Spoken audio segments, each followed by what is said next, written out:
So this weekend we're making an impromptu trip to Prince George from Victoria, and I think we're going to stop along the way and visit a couple of places. And one of the places we're going to visit is the Alexandra Bridge that bridges the Fraser River. It's not in use anymore. They've built the highway kind of around it, constructed a new bridge. So we're going to go check that place out on our way through the Fraser Canyon up towards Hope, just north of Hope. So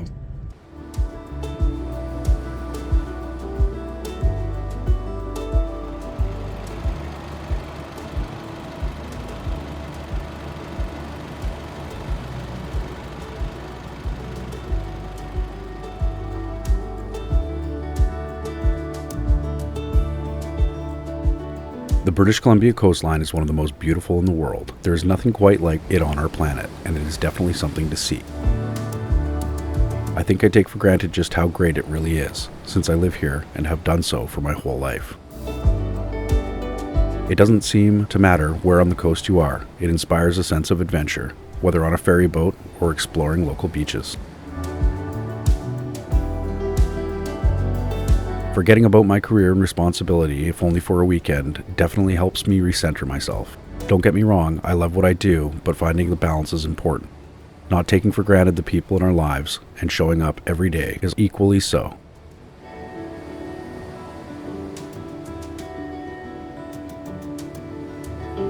This thing called overlanding has allowed us to explore some really interesting places as a family, but having some time to just be together with Tiff is also nice.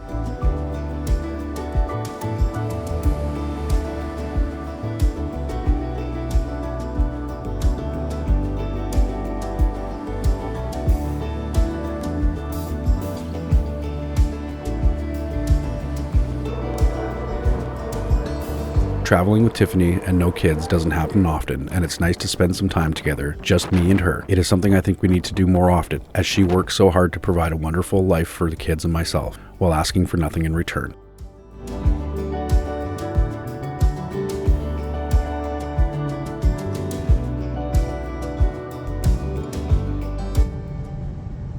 So we just stopped in Bridal Falls to get some fuel, and we're going to head into the Fraser Canyon where the Alexandra Bridge is.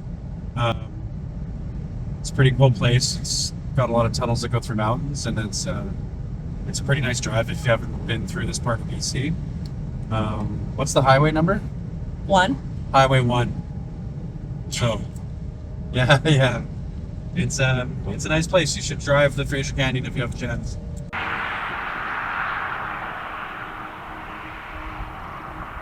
Okay, so we found the Alexandra Bridge. It's a National Historic Site. I know that this half of the river is a BC park, so we can't fly the drone from this side, and I don't feel comfortable flying it over the river, so I'm going to check a map and make sure that it's not within the park, and on our way down from Prince George I'm going to try and get some drone shots of it.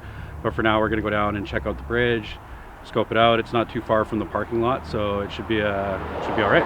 Yeah. Anyway, let's go find it.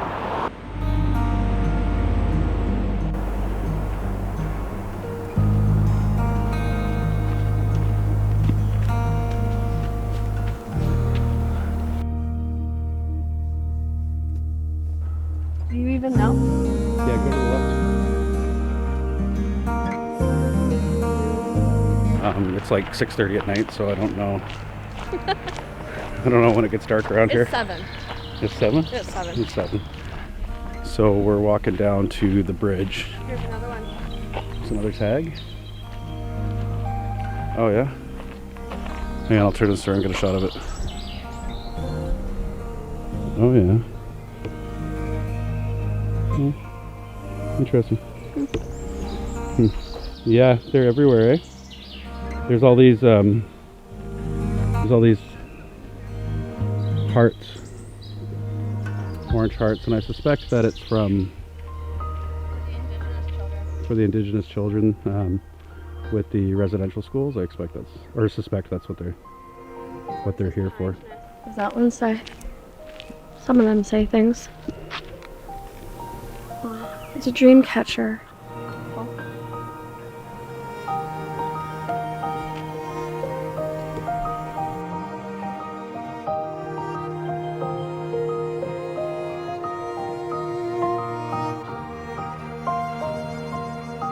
So we just crossed that train track, and I just realized that if one of these big freight trains comes through here, we might get stuck down here for God knows how long until it crosses or passes by. So we'll have to see. Hopefully nothing comes while we're down on the bridge. I assume we're still going the right way. I guess if freight train comes by, we're gonna be stuck on the wrong side of the tracks literally for a little bit. So we found the bridge, and it's pretty cool. It's only about a lane and a half wide, so it's not like a 2-lane bridge, but it's old. I know that, and I know some of the history on it. But this is pretty cool. Check this thing out.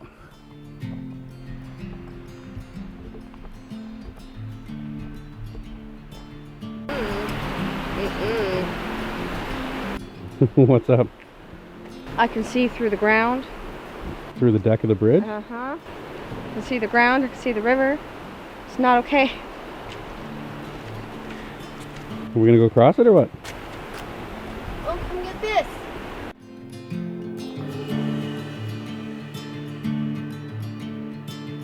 This is the Alexandra Bridge. The overall length is 84 meters and the width is 4.9 meters.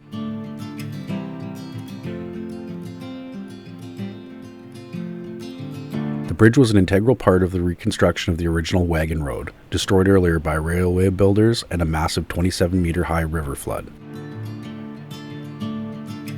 The Fraser Canyon Highway officially reopened in May 1927.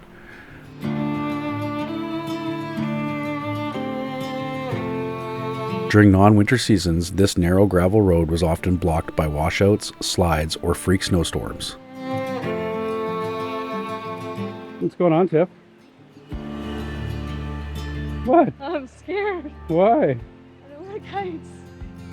It's like structural steel. It's only been around since the I 1800s. can see the freaking river, okay? Not okay. And my little toes are going through the holes. Pretty cool place, eh?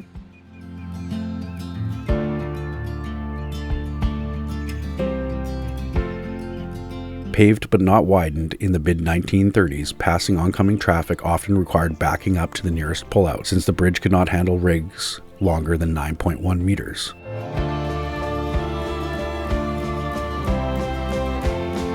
Opening of the Hope-Princeton Highway in 1949 provided an alternative route which saw a drastic drop in the use of the Fraser Canyon Highway.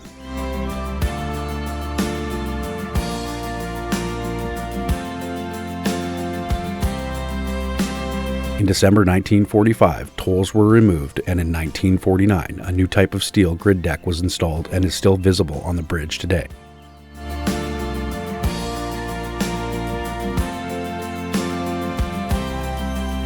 The bridge is now a National Historic Site and was decommissioned in 1964.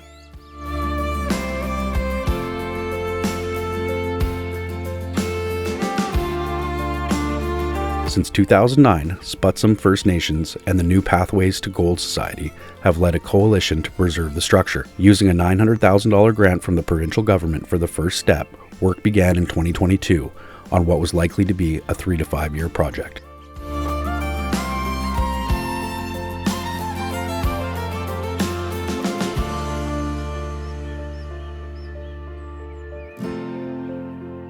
Trying so hard not to look down. See the raging river below my feet. No. So yeah, this is the bridge. It's really cool. It was built sometime in the 1800s. It looks like they're doing some work on it, or there's some certificates of work that were done that were like plastered to the side of the bridge. So it looks like it's something that they're maintaining, but it's pretty crazy. There's only, 4 strands of steel per side. I don't think they build bridges in this way anymore. I think they use cable, and this looks like solid steel rod. Like, it doesn't look like cable. So yeah, spans the Fraser River. I would recommend coming here and checking it out. I'll leave a GPS coordinates in the top comment or in the description of the video, and then that way you can find this place. You can Google it. It's really easy to find. But yeah, we're gonna head back to the truck now because we're trying to make it to Prince George, and it's now 1919, so yeah, I mean it's big. Tiffany's only 4 feet tall, so but you can gauge how big the bridge is. It's pretty neat. Even though my intentions are pure. Yeah.